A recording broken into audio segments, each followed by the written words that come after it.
this is Annindita Palaus, and in this video, I will be doing a very brief book review about what I can easily say as one of my best books that I've read so far. And it is called The Untethered Soul by Michael Singer. In fact, let me just clarify it's not a book that I read, it was an audio book that I heard. And I've already heard the book twice, and I'm going to hear it for a third time and possibly for many more times. I'm just in love with this book, and I feel like this is if there is one book that you are going to read this year or maybe next year, depending on whenever you are watching this video, let the Untethered Soul book be on the top of your list. I really believe that this is going to be an absolutely life changing book. I mean, the teachings in this book is not something that I'm coming across for the first time. In all honesty, the same teachings I have come across in various different forms from various other spiritual teachers as well. But the way Michael Singer puts forth the ideas, the examples and the analogies that he gives, the stories that he tells, they are just amazing. The way he just drives the point home. So, without further ado, I'll be just discussing very briefly my top three takeaways from this book. So, this book is mainly about, like the name says, the untethered soul. So, the book teaches you how to free yourself or untether yourself from the trap of the ego and to tap into your Shakti or the boundless inner energy. And once you are able to do that, when you are in touch with your Shakti or the inner energy that we all have, then we are able to sail through life, sail through all our life experiences without fighting with them or resisting them and creating inner blockages. So, that in brief is what this book is all about. And it teaches you actually how you can do that. And so, coming to the three things, the three takeaways for me that has been from this book. The number one thing that I really loved the way the author explained the creation and evolution of the universe. He goes into a great detail. Of course, in this video, I will not be getting into all the details that he talks about, especially because I won't be able to do justice to the explanation the way Michael Singer has explained in the book. But he talks about the Big Bang Theory and how the whole creation came into being and how we came into being. And in essence, he says that it took 13.8 billion, if I'm quoting it correctly. Don't quote me on that, but I believe he said it took around 13.8 billion years for us, for you and me to be here, and for us to be able to experience this present moment. Every single thing that we see, that we are experiencing in this present moment, it took billions of years of evolution for all of that to be here. And when we complain about the present moment because it does not match with the idea of our life that we had in our mind, it just makes it seem that all our problems are so petty and we are undermining billions of years of evolution. And we are saying that evolution or the universe doesn't know what it is doing. I know better, and my life should not be like this. I should not be experiencing this. This should not be happening in this moment. We feel that we just came on this planet like literally maybe 10, 50, 20, maybe 70 years ago on this planet. And in this brief little time, we have the audacity to feel that we know what is better. We know how this particular moment should be, and not creation. Creation that has billions of years of experience and on maintaining everything. But we somehow feel that we know better, that about how our life should be, about how this present moment should be.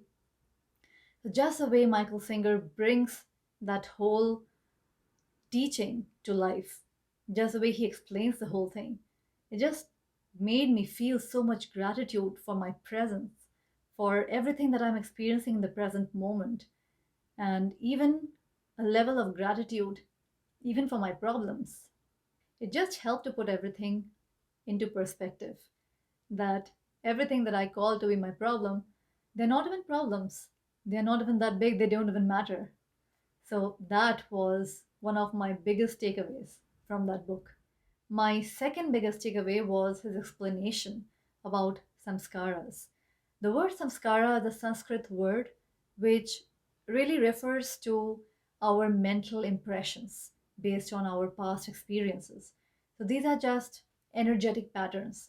These are mental and psychological impressions or imprints in our minds based on experiences in the past that we have judged to be pleasant or unpleasant.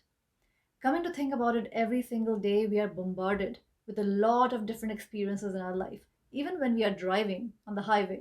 So many trees passing by, birds flying around, cars passing by, but all these things don't really leave any imprint on our psyche. The things that do leave an imprint on our psyche are the things that we have an attachment towards or an aversion towards. Or, in other words, things that we judge to be pleasant or unpleasant. The things which are pleasant for us, we want to hold on to them. We immediately develop an attachment towards them. And the things which are unpleasant for us, of course, we want to push them away. So we immediately develop an aversion towards them. We resist them. So, this whole thing with the attachments and aversions is what creates samskaras or energetic patterns. And these energetic patterns get stuck in our energy body or even in our physical body in various levels. And they play out, they repeat those patterns out over and over uh, with the intention of getting a release, of releasing those patterns. It is just a natural thing that our mind body does. Whenever there is stuck energy, the mind and body will automatically start working on releasing that energy because that is the normal thing for energy to do, to keep flowing. But when we don't allow that energy to flow and release effortlessly, we either hold on to it as an attachment or we are trying to push it away as a aversion. What happens then is these samskaras, they just get trapped. And again, I'm not going to go into all the details because I highly, highly suggest that you yourself pick up the book or get the audiobook like I did and read the book or listen to the book and just understand what the author, Michael Singer, is talking about it. But the whole explanation of the samskaras just made so much sense about why people have certain energetic patterns and it keeps on repeating. Even understanding dreams better in a certain way. That dreams are basically a way of your mind to cleanse out some of those unreleased, trapped energies. So that was just an amazing explanation that Michael Singer gives in his book. And the third realization, or the third learning that I had from this book, and again, like I'm saying, I have heard the same things from many other teachers too, but I just loved the way he has explained it in this book. And that is about the importance of death and how death gives meaning to life. In fact, in one of my recent videos, I was talking about the same thing, that how death gives meaning to life. And Michael Singer, of course, he's not the only teacher who's talking about this. Sadhguru, in his book Death, talks about the same thing, that how without death, life would be meaningless. It's like without darkness, light will have no significance. And even in my latest video that I recorded on the book, Five Regrets of the Dying, I talk about the same thing, that it is death that gives meaning to life. And the way Michael Singer talks about that in this book is again, is just very new, refreshingly new for me, particularly, and the examples that he gives.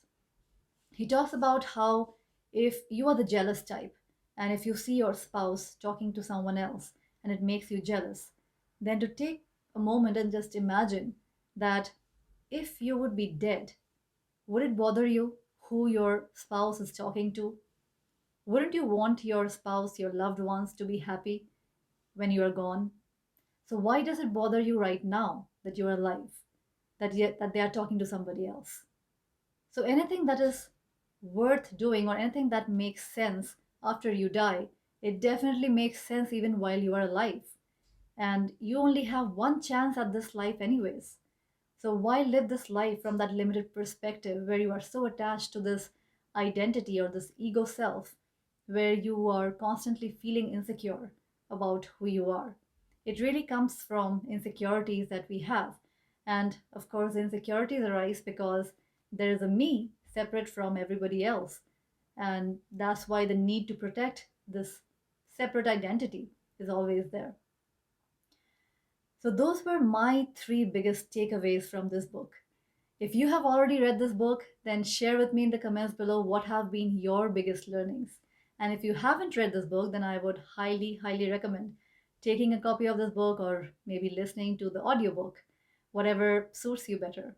If you like today's video, then like it, share it with your friends and family, and remember to subscribe to my channel. Also, if you have been wanting to connect with your inner energies, with your Shakti in a stronger way, then I would highly recommend that you check out my link below in the video description for my Reiki program as well as meditation mastery program.